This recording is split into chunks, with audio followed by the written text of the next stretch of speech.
Hello, everyone. Welcome back to Dropped Frames. My name is JP McDaniel. It's another week, but this week's special because it's the final show before E3, which starts this Sunday. So we're calling this the pre-3, the pre-3 Drop Frames. Pre-3. The Yes. pre-3. Clever. The pre-3. Clever. Although It's I not think the pre. It's not the pre show because the pre show is something different. the pre show is something that Twitch is doing, which Zeke will actually be on. We'll get to that in just a minute. But E3 is like kind of already happening because as of yesterday, I think there's been like 9 big fucking trailers. Injustice 2 was finally announced today. Watch Dogs was shown. Announced. You're so generous, JP. Well, I mean, it was Announced. leaked to all hell. Like Ed Boon. It was leaked by a poster in a GameStop. Like, I mean, how demeaning must that be? Well, you could get leaked via your trademark, i.e., The Witcher 3 standalone Gwent I that saw was the released Gwent. today. Yeah, the Gwent. There was yeah, another Gwent. trademark leak too that happened. But what this never used to happen. So you don't know. You obviously don't know the answer to this tweet, but Twitch actually showed the first trailer ever of Watch Dogs 2 via its ads last night about 10 o'clock. So that was also kind of it. It was also on YouTube as well. So I think the ads went live before the actual trailer for whatever reason. So I think That's like was on Ubi, that but- super secret rollout, you know? Yeah, Like first yeah. we're just gonna add that. Wait, did I just no. And then they're gonna do the reveal. Oh, Right. I actually did see that, yeah. Yeah. So there's been a whole slew.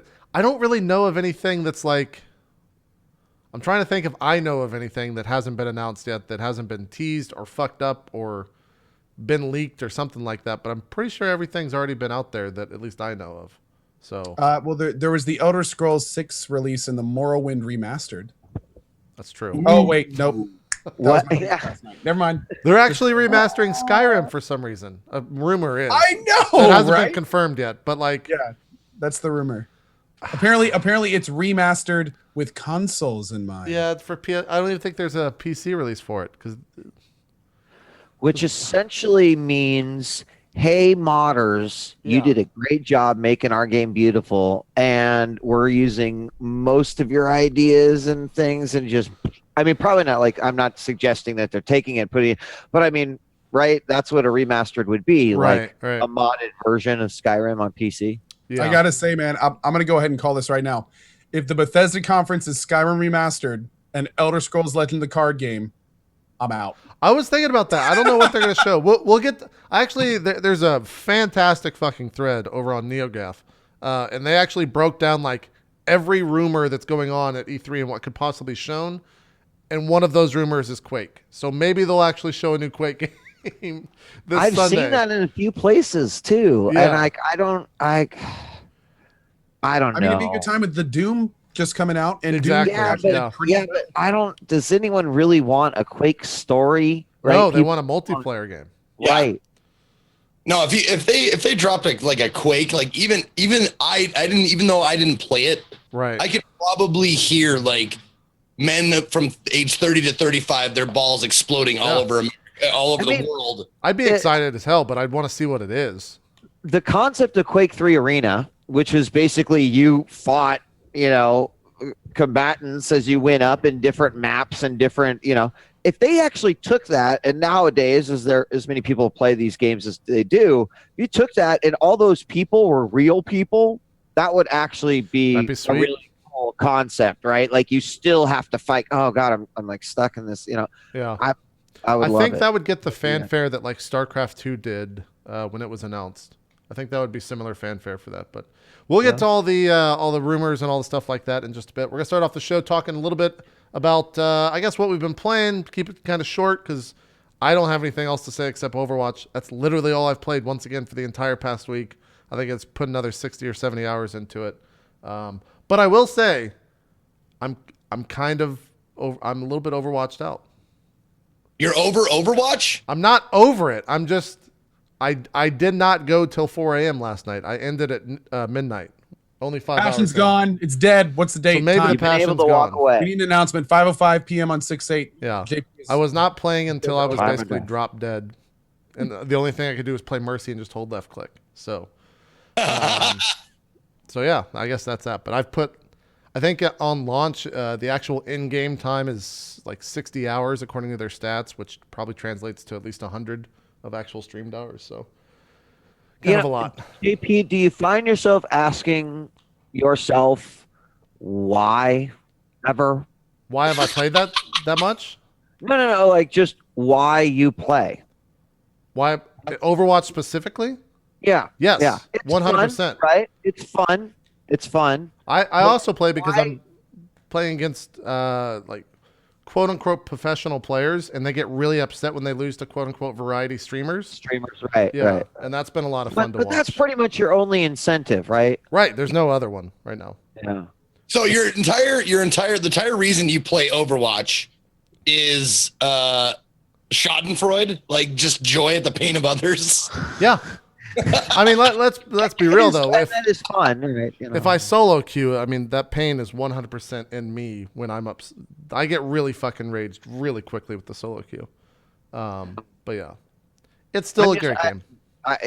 The competitive or ranked or whatever can't come fast enough.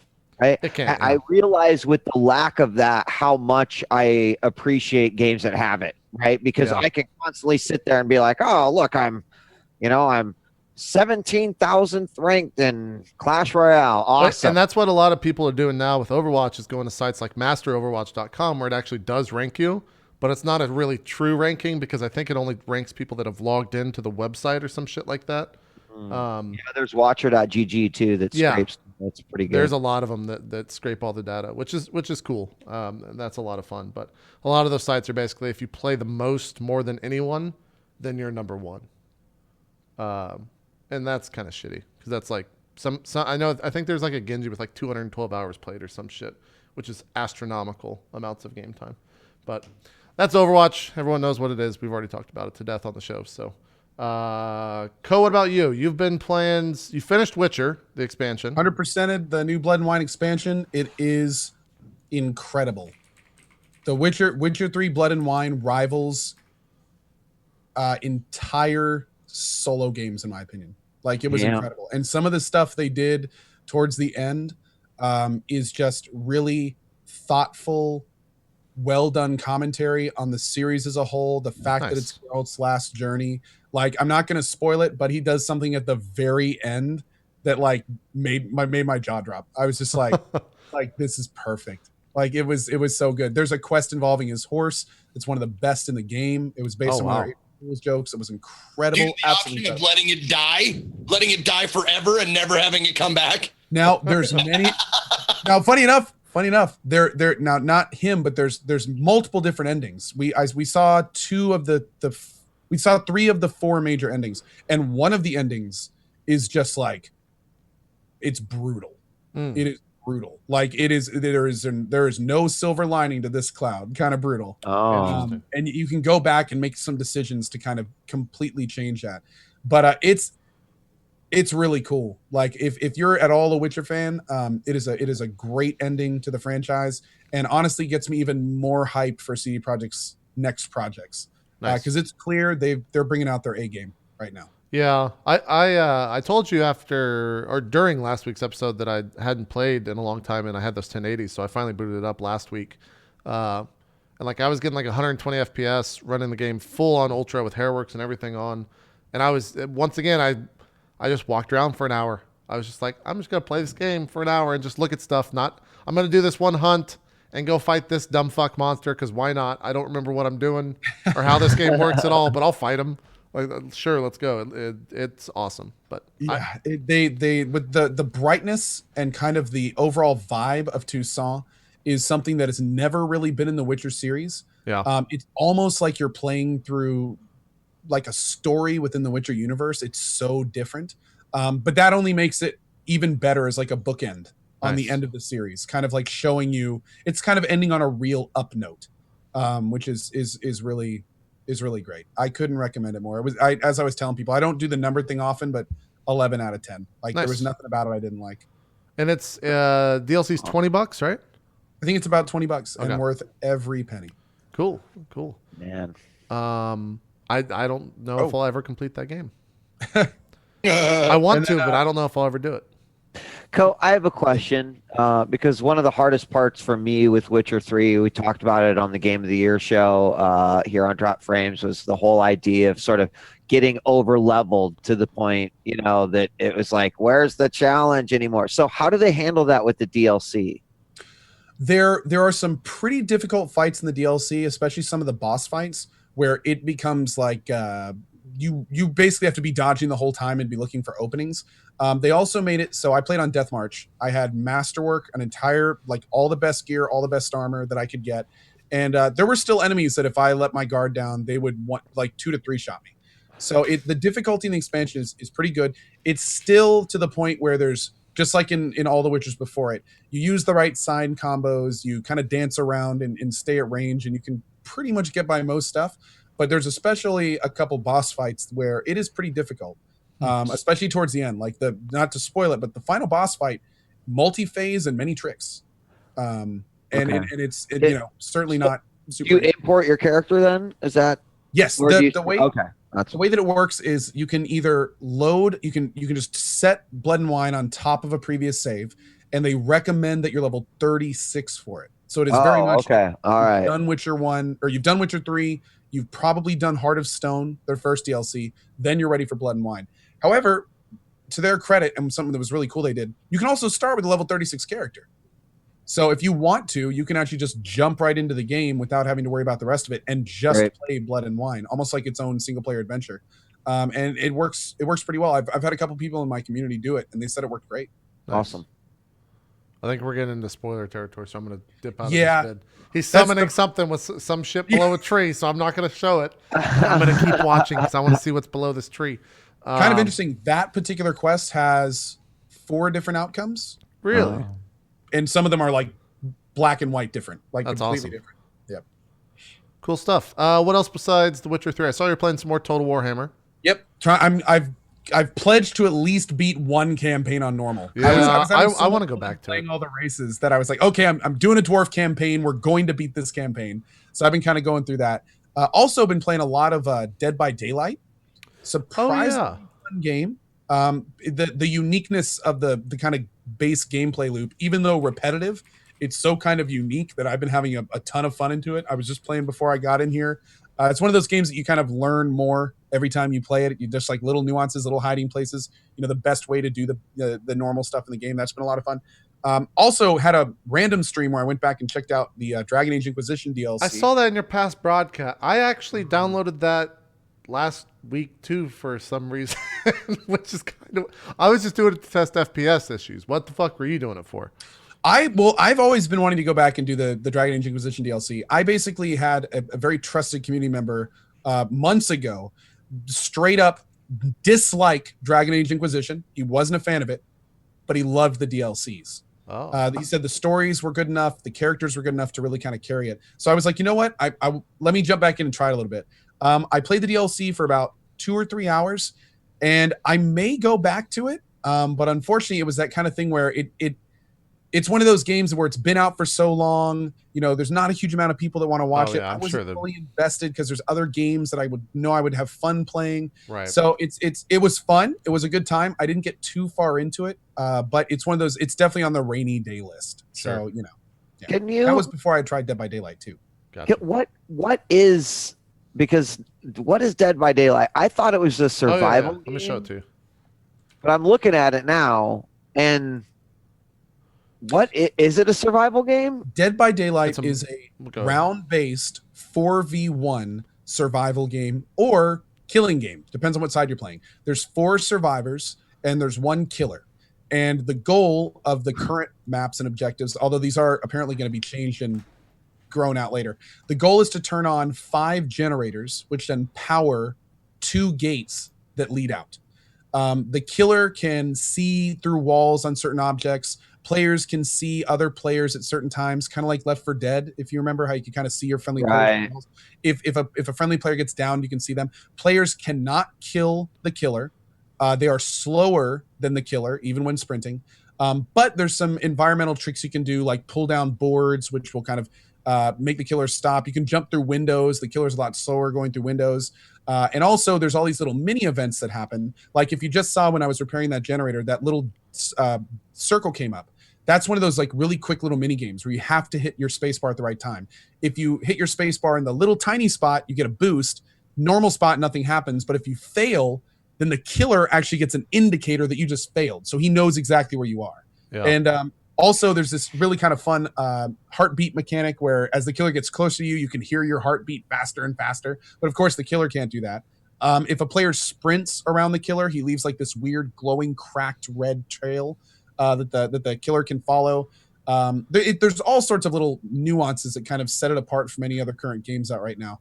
And it's a lot of fun. I mean, I went into it expecting... it's like a indie developer. It's actually got a big name developer behind it, but I forget what else they made. Yeah. What's kind of interesting is a lot of people have been a little bit confused by Dead by Daylight because there was some initial confusion that it was the Friday the 13th game. Right. Because the Friday the 13th game has been public about you're playing a killer or you play the survivors and there's either kill or be killed. And so this Dead by Daylight is kind of like a non-Friday the 13th related game that I've heard is kind of similar.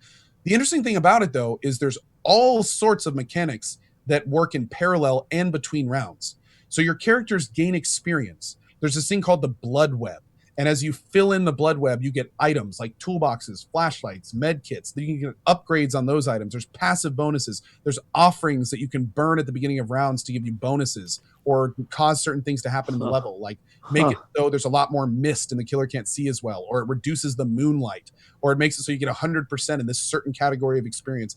And it's really crazy how much kind of like little unique things they've tried to put in the game to kind of make it more be playable. It sounds incredibly morbid, and it also sounds crazy unique. Yeah. So they list 2 developers on this. Behavior, which is they are a dev house, but also Starbreeze Studios. Starbreeze, okay. Which made, Payday 2. Is one the publisher? I'm trying to see which one is the publisher. They both say they're publishers. I don't know. Maybe I should go to the Steam page to see. It'll probably actually have the proper. Looks like Starbreeze is publishing it. It's early long. It's like early. It's early access. Or no, I think it's you can only get codes for it right now. It's not even on. Dead by Daylight is under development by Behavior, where Starbreeze is a publisher partner. Okay, that's what it's saying on Steam. Partner, so there may be multiple publishers from looks. So you can only pre-purchase it right now, and I don't think that gives you access to it. I think they're actually giving codes out to streamers, and that was maybe the only way. I don't know too much about the game. A lot of my Steam friends are playing it, and that are not streamers. So there is a way to get the keys somehow. Maybe they got them in other streamers. I know Lyric was giving out like 100+ keys a day. So cool. It might have been something like that. But yeah, I've seen a lot of that game played, and everyone seems to really enjoy it. It seems like a fun game to play with friends, where you get 5 people and one of them's gets to play the monster, and you can fuck around. It looks like you get access with a pre-purchase of the $27 one. Okay. Do they do anything with voice? No, there's unfortunately the way that I've heard it. That would be cool. VoIP we could talk to each other, but then if the killer was close enough, he might be able to hear, and that'd be awesome. And also Bike Man, who's been playing it with a voice mod. So he walks around as the killer and he's like, "Where are you guys? I can tell you." Like it's hilarious stuff. That's pretty good. But Bikeman actually suggested just the killer should be able to talk, so he could screw with them. Oh, that would from what be I heard, creepy as hell. One of the people in my chat mentioned that in another stream, the developers have been pretty good about going around to streams and like hanging out in chat and stuff. And they heard in another stream that apparently they tried VoIP, but it became way too powerful for the survivors. Because if the survivors are able to coordinate, then apparently even a little bit, right? It's a little too OP. Like the game has lots of things that are built in to give the killer a chance, and the killer wins somewhat frequently, especially a good killer that knows what he's doing. Right. But if the survivors are coordinating, like they all know like where each other are and where they're doing stuff, and it can get a little OP for them. It's cool. Cool. So Total Warhammer, Dead by Daylight, a little bit of Dragon Age, finishing Witcher. I think that's it. I'm looking at your past broadcast. That seems to be it. That's it. I got a bunch of new games coming up, but none right now. Actually, something to talk about later. I found a bunch of new games. Well, there you go. We'll talk about that towards the end. Zeke, what have you been playing on your channel, sir? Oh, oldies but goodies. I saw you did a new thing. Jade Empire. Yeah. Wait, you started playing Jade Empire? Yeah, I'm playing Oldie But Goodies month, and I started with Diablo 2. Do you see they patched that yesterday? They patched Diablo 2? Diablo 2 had a fucking patch from Blizzard yesterday. No, Was I it a didn't. big one? No, I It was on Or is our it like- games. I'll go. I Oh. didn't read the patch notes. I'll read them now. Let me find them. Go ahead and continue, Zeke. Sorry. no, I put down Diablo for now, Diablo 2 for now because I hit a wall with my What'd you- Summoner Necro Diablo. My Summoner Necro just gets wrecked by Diablo because he has that AoE that just destroys all of my guys. And my main guy is not that great. My skeletons in my golem is great, but he just wrecks him in one hit. Oh. So I have to level and also I think I'm under leveled for him. You got to get Bone Spear leveled up, I think. Yeah, that's what they were saying. Bone Spear, Yeah. and that's the fucking shit of playing Diablo 2. Everyone, Everybody has a fucking opinion about it. Yeah. Of course. What do you guys? It's over 10 years later. It's not opinions. It's fact. Yeah. Like everyone's played it 10 times. They all know how to do it now. They're and a lot of people scrap it, go barbarian. I mean, they're not wrong. Barbs are pretty fun. No, and that's what I'm saying. Everybody has a fucking opinion about Diablo 2. But I hit the wall of Diablo because I got to him. I was breezing through it pretty well. Yeah. And then got to Diablo and he just destroyed me. He's I pretty got- hard. And he did that AoE thing. And it just every single one, including my mercenary, everybody just went Yeah. just dead. It was just so stupid. And I was God, just I sitting haven't seen that in so there, long. my dick in my hand just going, oh shit. So I gotta level. That's why I quit playing for now, is because I gotta grind levels, and I don't want to fucking do that. Gotcha. So the patch, by the way, specific changes and improvements. We've implemented Blizzard error in system survey to better troubleshoot crashes and assertions. That's it. That's all they did. In Diablo 2, 1.14D. Yeah, that was the. they just put in a service to report bugs Yeah. in Diablo 2. Ah! So there you Hilarious. go. That's the patch. Jade Empire. Why and what? How did you stumble upon Jade Empire? I And did. what are you playing? The Xbox One version or the PC version of it? Or Uh, sorry, the Xbox version of it. PC version. It's Okay. the one I can get on Steam. Okay. But the graphics are still the same. Oh, okay. I didn't know that. Amazing, right? Yeah. Well, okay. No, it's fun. No, it's good. It's exactly it's what you think it is. It's the combat though. If you're used to Batman, that kind of really responsive, you press a button, doing shit, or Dark Souls, where if you have a big weapon, you press the button and your attack begins, but it's a big wind up, so okay, I hit the button, the attack begins. This does speed a little, the combat a little differently. If you do a slow style of attacking, you press the button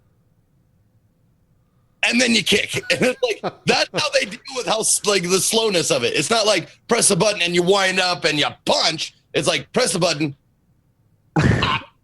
They're not hotkeys, they're hot suggestions. Yeah, exactly. But Play no, out through them.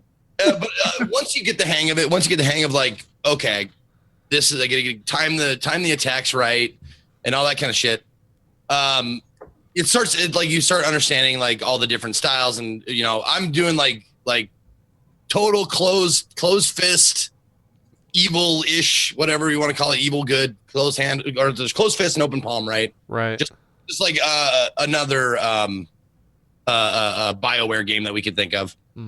You can go one way or t'other, and I'm going full close fist, so I'm picking all the mean things. One of the cool things that a lot of people didn't notice their first time playing, I guess, and they came in there I never noticed that before, was if you pick the mean, her face, the facial expression changes. Really?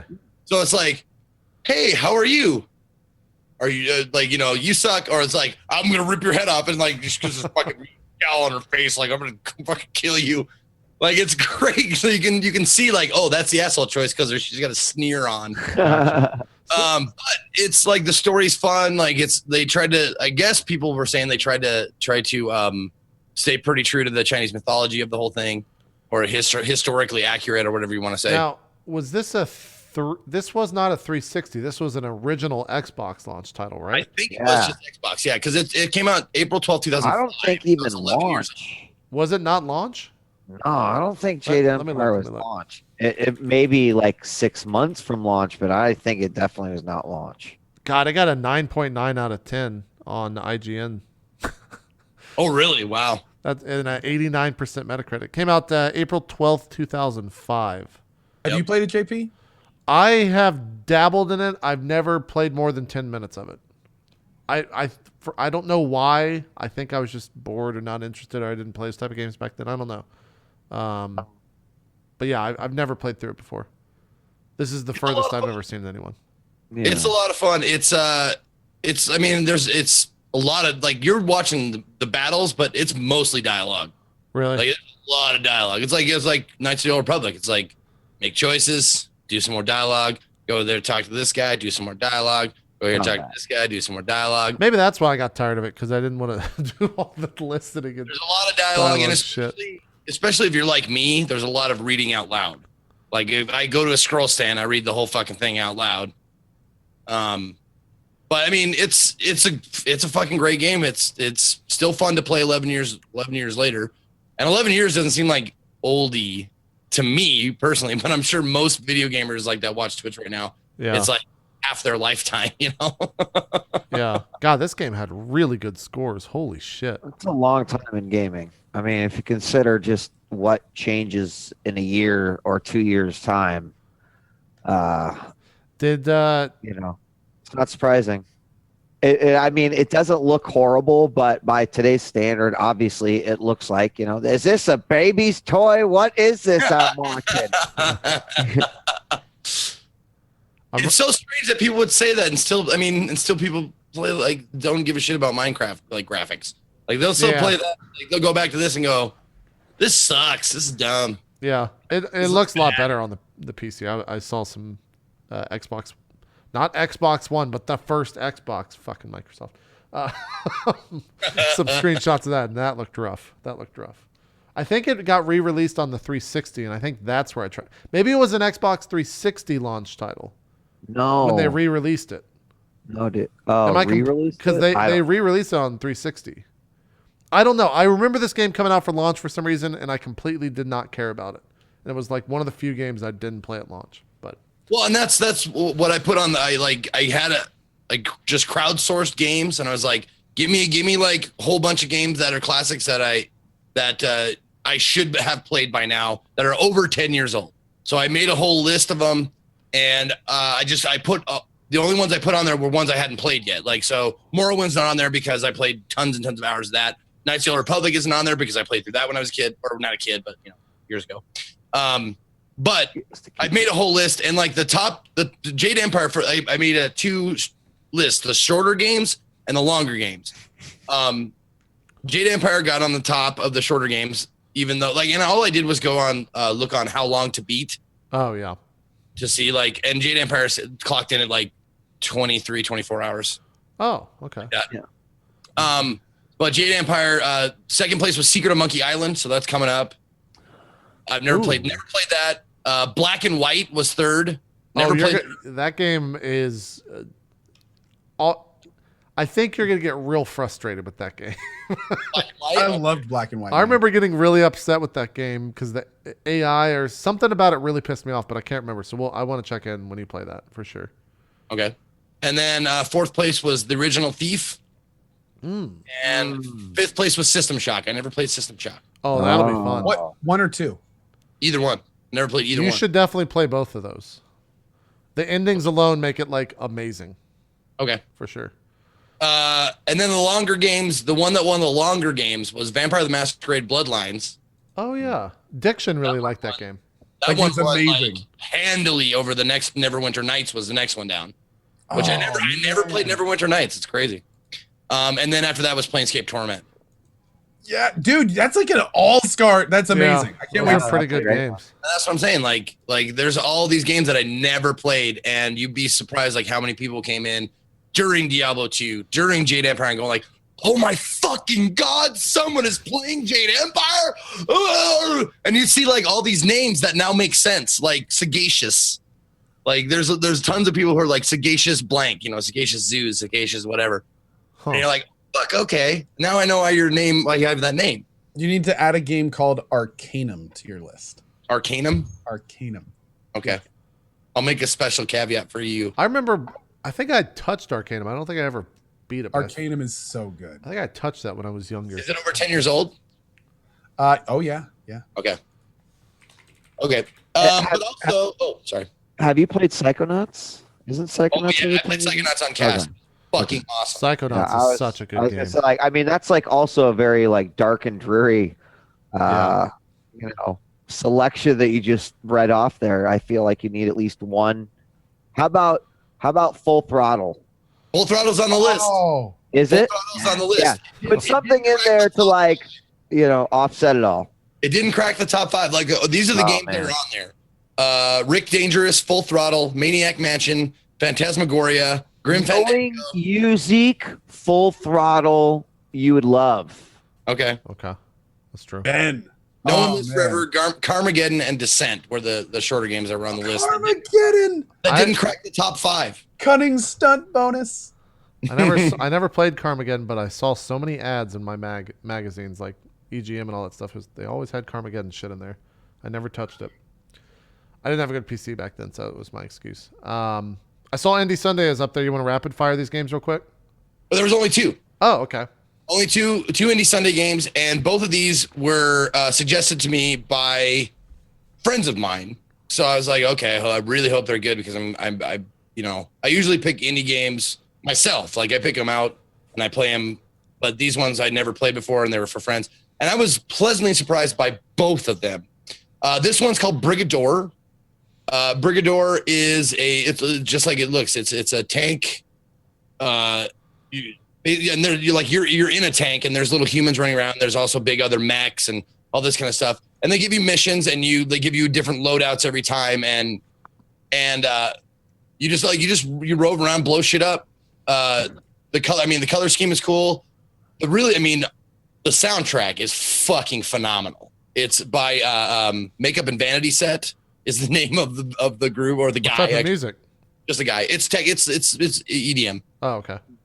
But it's really, really good, like really excellent music, and it fits the style very well. It reminds me of like a sped up Command and Conquer where you control like one tank.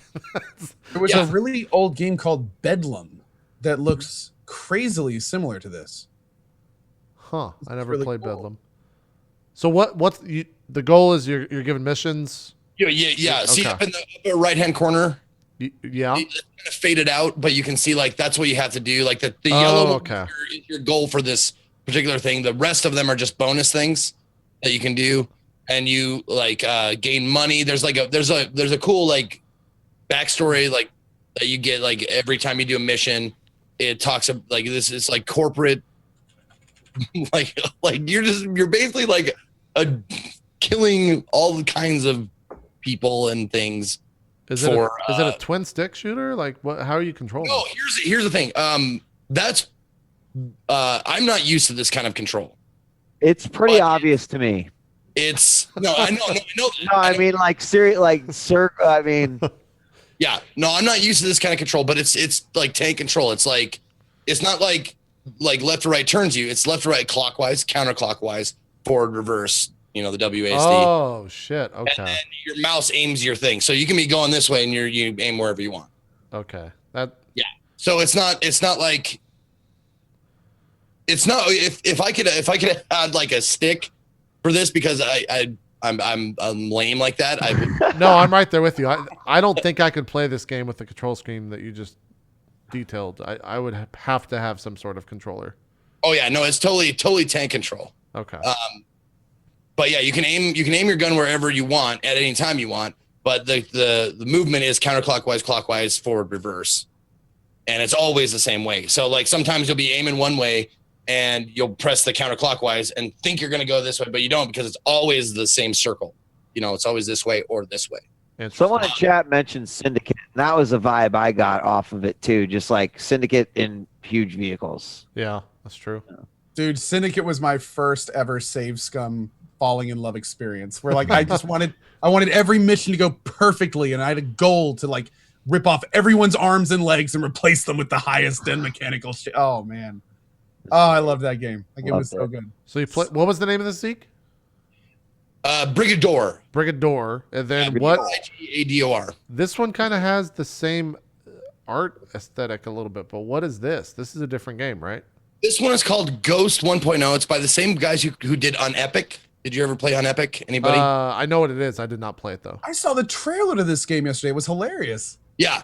This game it's by the same people that did Unepic. It's got a similar feel, but it's more it's like just more cyborgy, like more like, just steampunky, like not steampunk. That's not the right word. Looks very Metroidvania. Cybernetic. And it is. It is very Metroidvania. They make no like apologies about saying that. In fact, I think that's kind of how they sell it. Gotcha. But it's also you get random items, random power-ups, and there's like over 100 different items you can get, which is very fun. Like you get to test out like all these different kinds of guns and abilities and shit like that. And I think that's where it kind of shines, is that it has so much like randomization of items, and there's so many of them that you can choose to get like, and then once you like when you level up or you get more cubes, you can buy other power-ups and stuff like that. And there's secrets, all kinds of secrets in all kinds of different rooms and stuff like that. You like every room, like some rooms have like souls in them, which are like little star bits, star bits in the room that you have to do a certain thing in that room, like you crouch this is cool. or you shoot a wall or something like that, and then the star bits appear, and then you collect all of them and you get a power up or something like that. But there's tons of secrets, tons of hidden shit, lots of tongue-in-cheek stuff, a lot of cheesy dialogue that's fun. They know it's cheesy, Sure. but it's there's a lot of like references to other shit, to movies, to other games and stuff like that. And what was the name of this? Ghost 1.0. Okay, I want to see how much. 1.0. I think it's $10.99 is what they were saying. It's $10.91 right now because it's 16%. How the fuck, dude? It's 16% off right now. It's usually $12.99. So I think that looks like a good $12.99 game. Do you have any idea how long it is? I don't, because I played the pre-release. Oh. So I got to play up to the first boss, and getting to the first boss took me like 3.5 hours. Gotcha. It's got pretty positive reviews on Steam. Yeah. By the way, random side note, I think it's fucking brilliant that Steam introduced the like recent reviews instead of, and then have like overall reviews, because there's a lot of games there when they come out, people just shit on them and then they get patched and fixed, and like I think that's just fucking brilliant because it makes those games not just have terrible reviews for their entire life.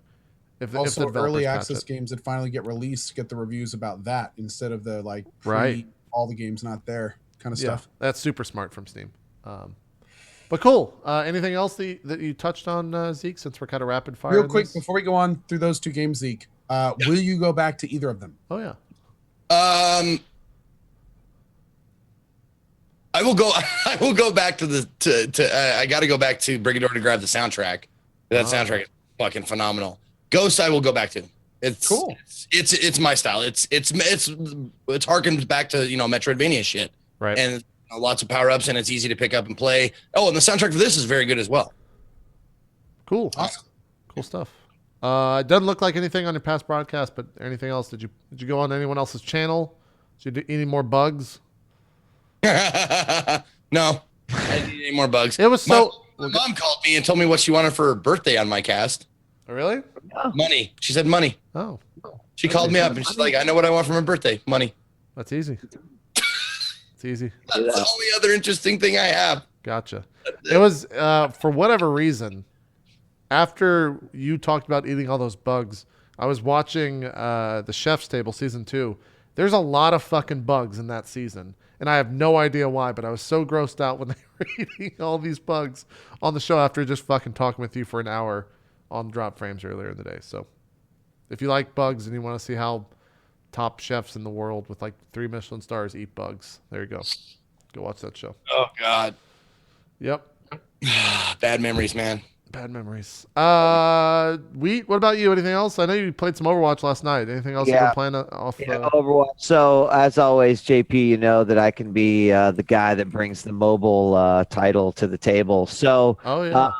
I have an affinity for music games, but I feel like music games and rhythm games have sort of, they've gotten a little stale over time. And in the arcade side of things, they're doing some really cool and amazing new things with like, LED buttons and lights and different things. But in terms of sort of console, right, we had Rock Band and Guitar Hero make their huge return and then just kind of be, not that great, not quite make the. But anyway, so I'll download music games every once in a while, but usually they just kind of come and go. And this new one came about, and it's called Voiz. It's VOEZ.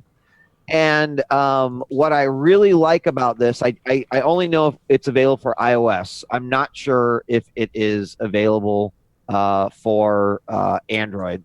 But Voiz is pretty simple in terms of rhythm games in that, notes come down and you tap them or either hold them down or you swipe it or maybe you like hold it down and then you move it.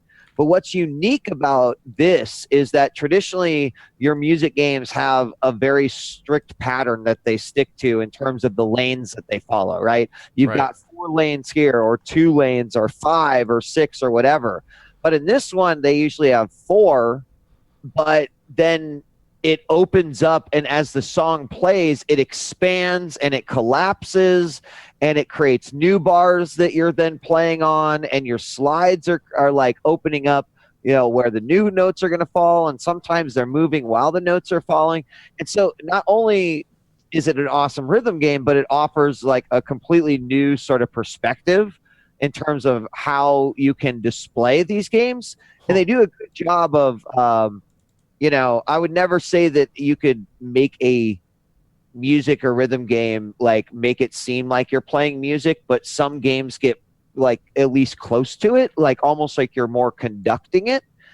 They do an awesome job. It's really cool game. You can like download it and play it for free, and then you unlock these birds that let you unlock more songs. But of course, if you want to unlock all the songs, you have to pay and all that jazz. You know how it works on mobile.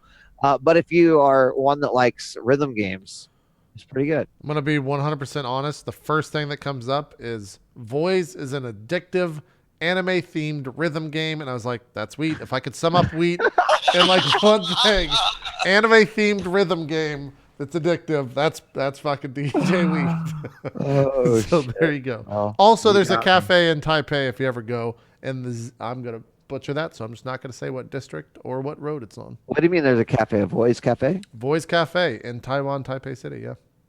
Wow. There's this streamer on Twitch that was playing the other day, and he had an iPad Pro, and I'm like, that's some next level shit. Wait, is that the big one? Yeah, like it was. 14 Yeah, inch or I don't know. Those things are huge, man. They're basically laptops at that point. Yeah. But he was just tapping away. There you go. Are you still on the Clash Royale jam? Oh yeah. Yeah. What's your? I'm currently 3,300 trophies. I run a minor distraction deck. I wreck people day and night. I'm not ashamed of it. There you go. I love that game. There you It's so good. How much would you say you've spent on it so far? So I know exactly how much I've spent, Co. I've spent, and I love to talk about this because I think it's really interesting. He hasn't spent that much. I've spent $150, and I demanded that my wife give me $100 to spend for my birthday, so that I could say that I didn't spend that money, right? There you go. So there you go. but if you want to be fair about it, to about $250, right? So and how many hours do you think you played it? Oh God, I mean, if I looked at like my phone thing, I mean, I play on my iPad too because I prefer to play on the iPad a little bit. But if I let's see, battery usage for Clash Royale, we'll find out in a second. So wait a minute, is that what you're doing on like Twitch Weekly when you have your iPad? Are you just fucking playing that? No, I'm not. No, I can host the show and play at the same time. If I was playing right now, people would be like, "What's Sweet doing? He hasn't said anything. He's all quiet," and then I would yell profanities. No, I've put in. Yes, my money spent to hours played or minute played. It is a really, really fantastic conversion. A lot of other people, right? Because there's different ways you can spend money in mobile games, right? You can sort of spend money to just be that big whale and just kind of like go for those big things and hope you get the big items or whatever. Or you can spend money to keep playing, which to me is not much different than me going into the arcade and dropping $20 in an afternoon in Mortal Kombat 3 and then doing that like 7 days a week. Right. Right. Like, I'm like, oh shit, I spent pretty much the same thing. Right. And I did not have any money back then. Like, I don't even know where I got that money. So yeah, I love it. It's great. I have actually a lot of high hopes and aspirations that they are looking at their game and trying to figure out ways to, in the same way that I ask you the question why in Overwatch, I will sometimes ask myself the question why in Clash Royale. It's fun. I like to play it, but I'm just like grinding for legendary trophies that I add to my profile, and oh, look at my EP, it's so big. Yeah, neat. I'm getting better, but like, what is my incentive beyond that? Right? They don't keep ongoing leaderboards. We can't have clan battles against other clans. They've got a lot of potential in the game. Just needs to be unlocked. So yeah, I've seen a lot of like balance updates to that game too on Twitter, or that people are talking about on Twitter. So it seems like they're keeping up with it in that regard. Yeah. So that's cool. Someone asked, I've been playing since it was released in like the Canada store. So like they do this often with iOS where they release it different markets. Different markets. Yeah. And when it came to Canada, I got it, which was a sad time because I got it via redeem code. So I couldn't actually update it when the first big update came out. And so I had to like scramble to get another code, and I couldn't, so I had to actually make a Canada account so I could get it. Was a nightmare. I think I've seen a couple of people on Twitter go like they like actually film themselves like deleting it. Like I know. I have no choice. Brad Shoemaker from Giant Bomb has actually deleted it 15 or 20 times. Like he'll tell me he'll play it one night, he'll delete it, and then in the next 12 hours, he downloads it so he can play it on the bus when he goes into work. And then he'll delete it when he gets off the bus and then download it again later that day. Like smoking cigarettes. Yeah, it really is. People keep saying, like, how many hours, and I don't know that there's a way it keeps track, but I can tell you I have 1,324 wins, 218 3-crown wins, and my highest trophies is 3,489. So that if you play, that translates to a lot of hours. Zeke, you'll probably be having dinner with Wheat over the weekend or next week sometime. He'll pull it out during dinner and get real quiet. Trust me, it's happened. It's happened to me before. We'll just be having a conversation at the table, and I'll just look over and there are real people here. Wheat, talk to us. Fucking shit! I can't fucking Prince. Fucking just if I say the average of those games is about 4 or 5 minutes, then that would be just about 88 hours alone. But it's been way more than that. So that's good value, man. I mean, that's the only thing I care about ever with games is value. I mean, it's the same with like an MMO, and you're paying a monthly subscription. Yeah. You're basically paying per hour.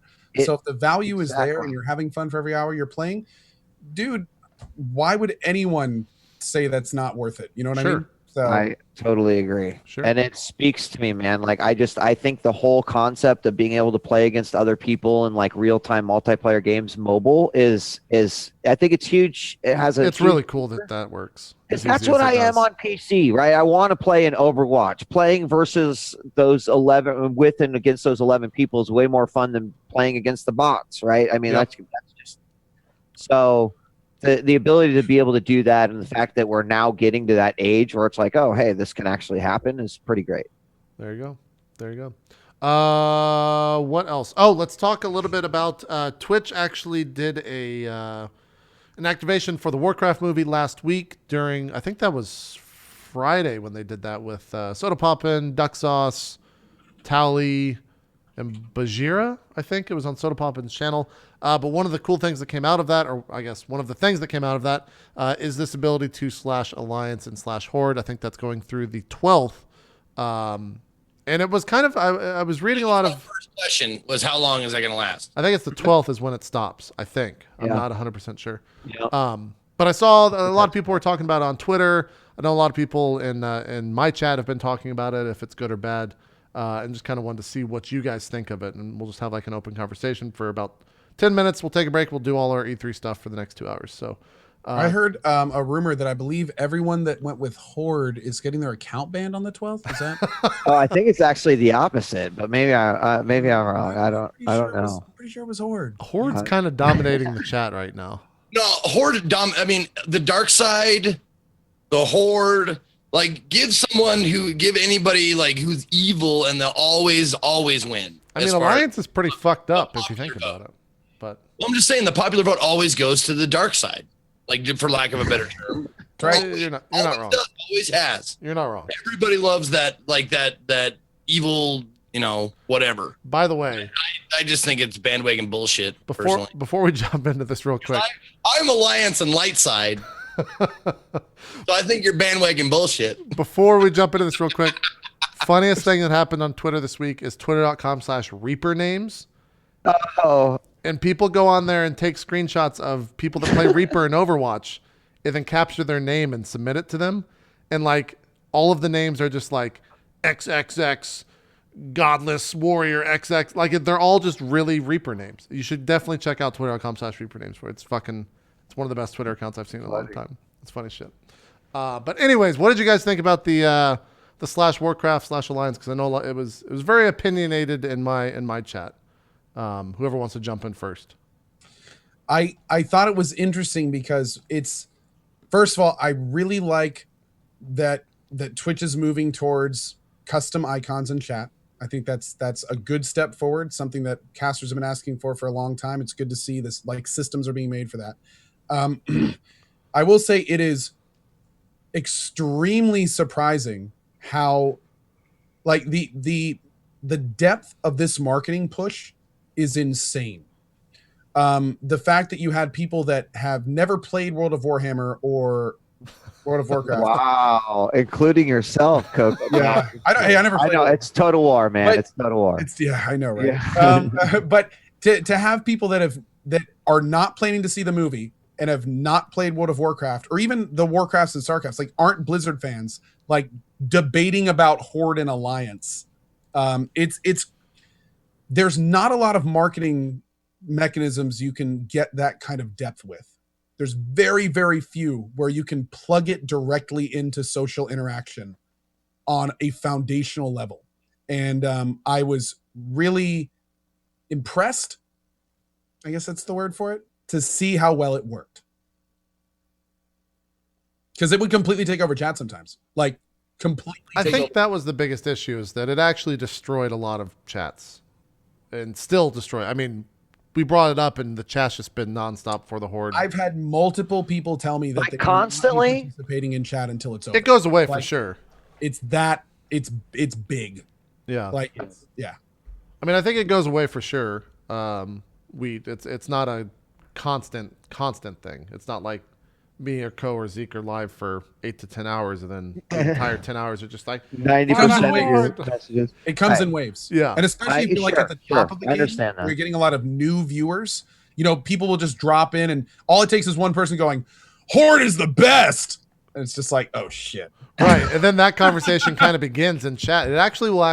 It'll dictate kind of a conversation about World of Warcraft and about why Horde is X or Alliance is X, or Alliance players, I should say, are X. That's And of great, course- man. I mean, because like, frankly, I'm just thinking PlayStation and Xbox badges are next, right? And we just like, no, I'm And then you can put all the ones for Final Fantasy. You could just put FF1 through 12, and people can. charge of that program? Who do I need to go for that one? There you go. Co and Zeke, the two hitman of drop frames. I've got nothing. No, Yeah. I don't know.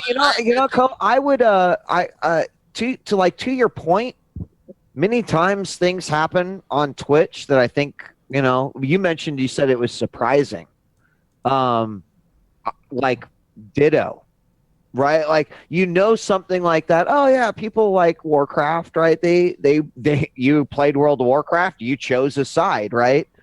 To be able to understand that then suddenly something that like you've never seen before has that type of a effect on the site, like that's that was surprising as well, I think. I think from the Twitch side. I think my fear, and I don't think this is true, but I fear that if the only reason this got made is because Blizzard foot the bill to have it marketing on Twitch, when it's I can something tell you with broadcasters have been like wanting I can for tell you with years. confidence that no. Okay. No. That's like the only thing I worry about. You is got, that, like, think about how long you guys have been talking about the whole concept of badges, like the sub VIP icons in badges and general, stuff. Yeah. Right. badges of, of all the different things that potentially be done. Like, and those ideas came from you guys and were already on, the roadmap. So, I mean, I could tell you that it would alleviate the concern. It wasn't, it wasn't sort of a situation like that at all. Right. I think that's really my only fear. The other thing, I guess, would be too that it might, in some way, if it does come to pass where broadcasters have some sort of control over this, where we can get custom, we could have a way to have people rep our badges in other channels or something like that. I don't know if that would ever happen, but if that does happen, I hope that it doesn't overshadow it by having these giant marketing deals where that does become something that Twitch pitches on their deck, saying, oh yeah, we can make it site-wide so you can slash, I don't know, you could slash Alliance. It would or be Horde. very unfortunate if we logged on one day and it was Chalupa versus Burrito from Taco Bell. And Right, it's like, right. Our Bud Light or Bud White. Right, Yeah, right. Yeah. I mean, I absolutely agree. Yeah. On that point. But what's cool, and we talked a little bit about this at the beginning of the show, like all this stuff we've been asking for custom emotes or for custom badges, stuff like that. Like, we're looking at the first rollout of a system that could do that. Of course, it's going to be a lot easier on a global scale because everyone uses the same chat client, everyone picks a side, boom. The next logical step would be per channel basis. That's where it becomes a lot more complicated. Everyone needs their own database. They have to submit their own stuff. So it's a progression of a feature. Now, the fact that it happened to line up with a marketing thing, more power to Twitch. They're here to make money. They're a business at the end of the day. So whatever. But I think that going back to what me and Dieter were talking about how surprising it is, I'm sure that Twitch is looking at this. They're looking at what works for them. Sure, they're loving the money, and they're also looking at probably what doesn't work. And I'm sure that there's a lot of feedback on that regard. And it's the kind of thing where you can't really just flood the site with a bunch of stuff like this because that's not Twitch's mantra. They try new things and they go with what works.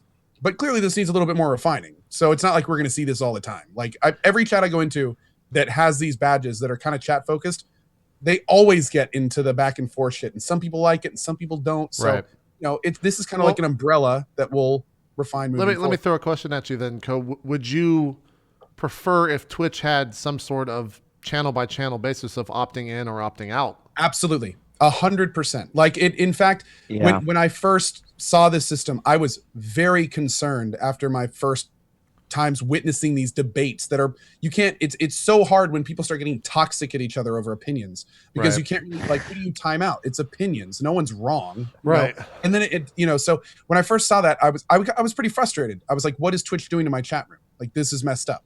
But the more I kind of thought about it, I was like, okay, well, again, first rollout, maybe next time they'll say, hey, do you want 2% on your 2% extra on your Twitch paycheck this month to opt into an advertising initiative we're working on? Or would you like to opt out of all future things?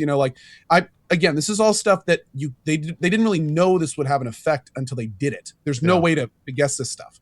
And hell, I mean, in Twitch's mind, maybe they didn't even know a lot of people were going to like it. Maybe they thought maybe 100 people would do on both sides, whatever. It's complete unknown. Twitch is an unknown alone, let alone initiatives on Twitch. Yeah. So, and that's a blessing and a curse. Oh yeah, right? I can imagine. To discover new and awesome things, whether that be from spawning from community suggestions or things that are learned as these things are developed, or things that just organically happen. And I think that's just it. I mean, one of our core values, we publish it. Emmett, CEO of Twitch, talks about it all the time, and it's one of my favorite values at the company, and it's experiment to decide. And we're given the sort of imagine in my position, right, I'm given sort of the ability to say, hey, make cool content that's relevant and get this content out to other, broadcasters and get them involved. And we have all these different initiatives, but imagine that's an exciting value to have on the engineering side and the project management side, where they're like, cool, like these are the people that use Twitch every single day and are like, man, I'm on this team, and now we can sit down and we can focus on just chat, and we now have a just chat team who just gets we can focus on just making all the cool things that we've been wanting to make for a while, because I don't have to worry about stability and things like that. And I think that with that experiment aside, that definitely comes with the ability to work on something, do something, potentially have a misstep or not expect the result that you get.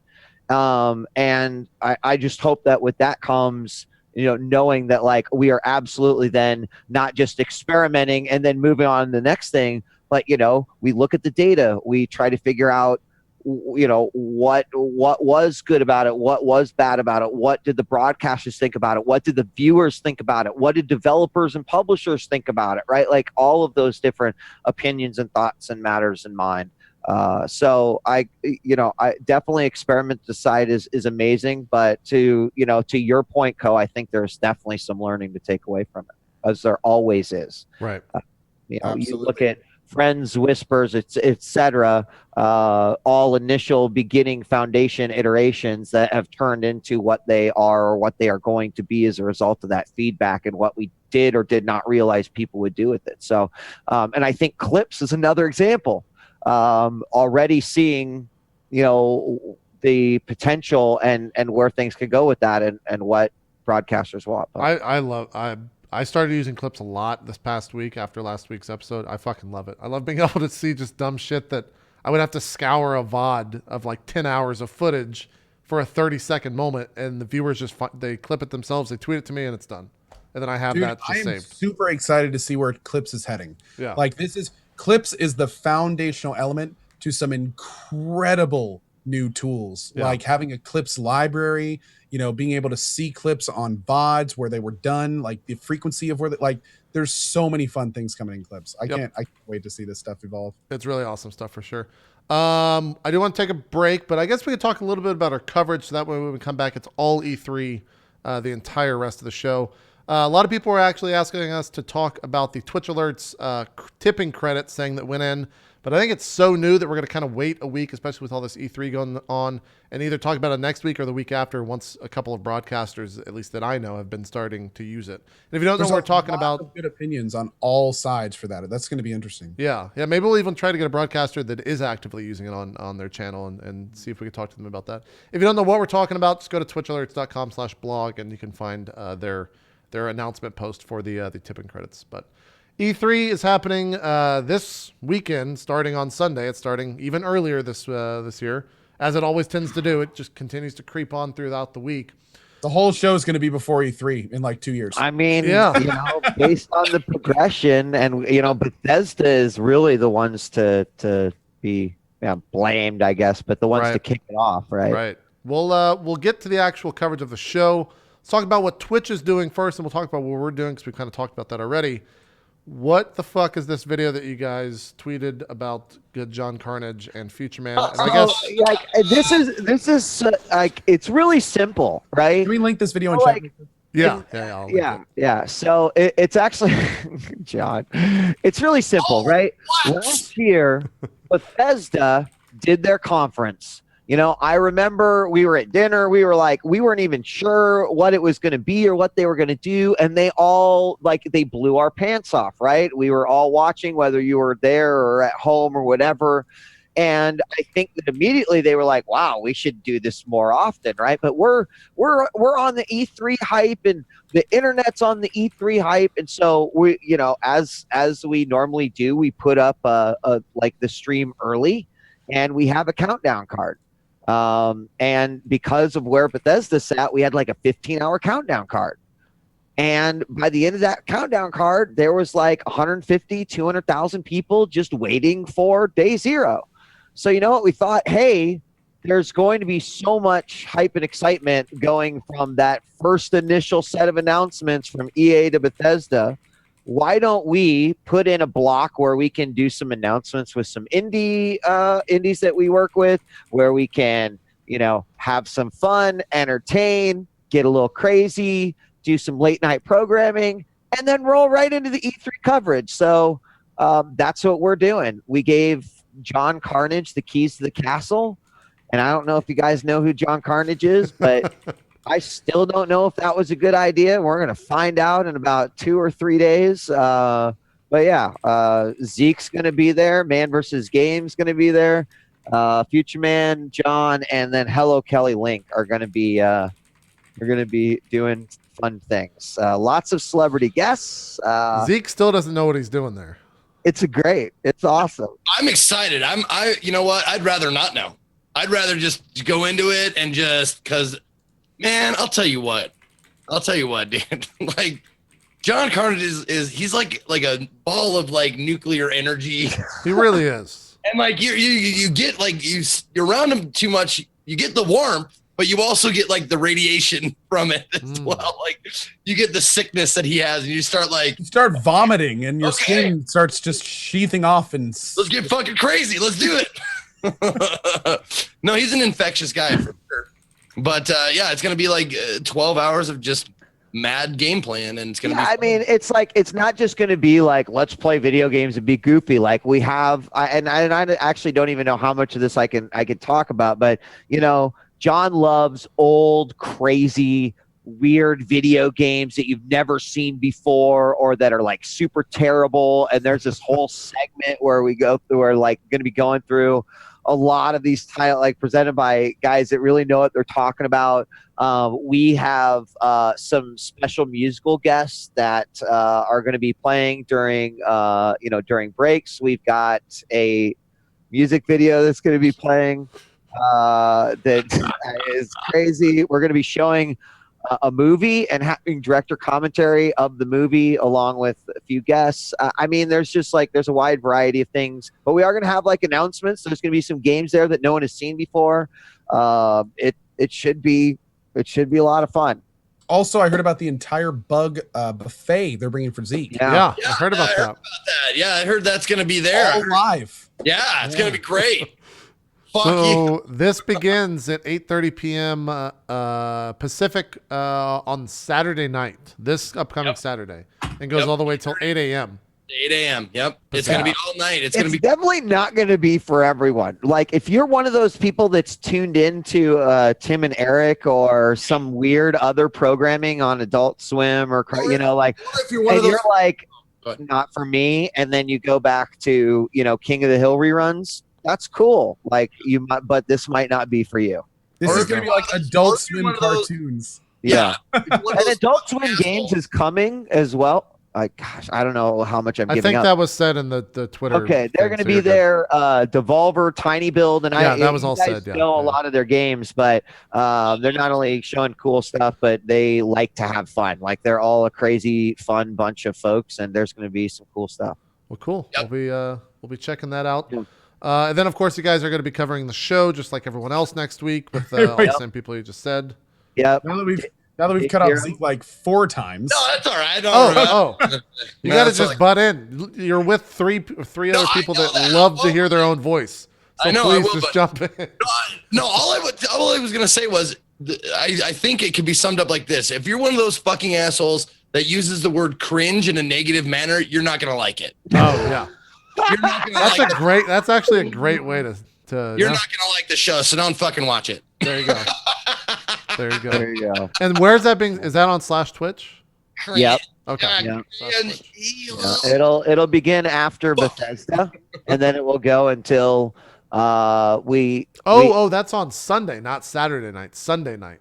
Sunday night, right? So Okay. it'll go EA, Bethesda, pre-show, day Gotcha. 0, everything else. Okay. And we're going to be covering everything else. We do have some exclusives that are going to be happening, and one of them actually was announced today that I'm super excited for. I don't know if you guys saw it, but if I could find my And what is this? It's the newest Devolver game. We're gonna see the first gameplay of that. Have you guys seen the trailer for this yet? I have not. What's it called? Why am I such an idiot and I don't have like none of this I'll just go to information? Devolver's Twitter. That's to a long find it. name. Are you talking about That would have been Omnibus so game? amazingly meta What if that is was it? the title. Absolutely. Come on, I thought you were going to the page, JP. Oh, I'm. They don't have anything tweeted about that. We've got Omnibus game. We've got Oklos. We've got which Oklos actually looks awesome. I hope you guys show that. Yeah. Yeah, here is the tweet right here. At Absolver, ABSOLVER. I still. Oh, there. Nope, that's not it. I don't know. Can you link it to me in Zoom chat? Here. No, I can't. But I'm gonna link it to you somewhere else. Okay. All right. There you go. On Skype. Oh, I found it. Oh, okay. I did see the trailer for this. This is Yeah, like the I'm weird. super excited for this. Yeah. I'm not going to show the trailer. Online 'cause combat RPG. What? It might get captured. What is this? But this is what you're talking about. This one, right? Yes. Yeah. I did Yeah. see the trailer for this. It looks very interesting. They're gonna have the first gameplay reveal. Awesome stuff. And they're calling this the most ambitious title they've ever done, and it definitely shows. Dude, I see follow. Kill Your Eyes later. So we're doing a few of those, right? We'll have like 5 or 6 of those that are actually exclusive to Twitch. So if you're co-streaming Twitch, then you'll have it too. Cool stuff. Yeah. And then for our sake, and before we even get all the rumor and stuff, which we're going to take a break before we do, we brought a graphic. Guys, we made a graphic. We're going to be starting, of course, with the EA Bethesda stuff on Sunday, just like everyone else. We might add in the Nintendo thing on the 14th because I think that's going to be on /Twitch as well. And I kind of want to see what Zelda looks like. I'm definitely going to be watching regardless, but those are all the times. We'll probably start about 15 minutes prior to every single one of those. It's going to be myself, CohhCarnage, Strippin, and Dodger talking all about E3. We'll be on Coh's channel on Sunday, and then on Monday we'll be jumping over to mine as well. But we're going to be hosting, so if you go to either of our channels, we're going to be hosting one or the other, so you'll be in the right place. But that's even though I get to actually be there, I am still fucking jealous that I don't get to, do this shit with you guys, because I think that'd be a fucking blast. We're gonna miss you, man. If you get a break during your, well, I guess you'll be up during the day. Maybe we can give you a call like after one of the conferences or something like that on Monday. We'll sort some up after the show. We'll try to see if we can get in contact with you while you're at E3 Okay. rather. But that's kind of what we're doing plan wise for Twitch and for Drop Frames. Let's take a break. When we come back, I have a huge fucking list, like 4,000 words that some guy typed up on NeoGAF of all of the fucking rumors about what's coming to E3 next week. So we'll come back and talk all about that, as well as some of the footage and trailers that have already hit this week, which is actually a shit ton to begin with. So more E3 stuff coming up right after this. We'll see you guys in just a bit with more Drop Frames. See you then.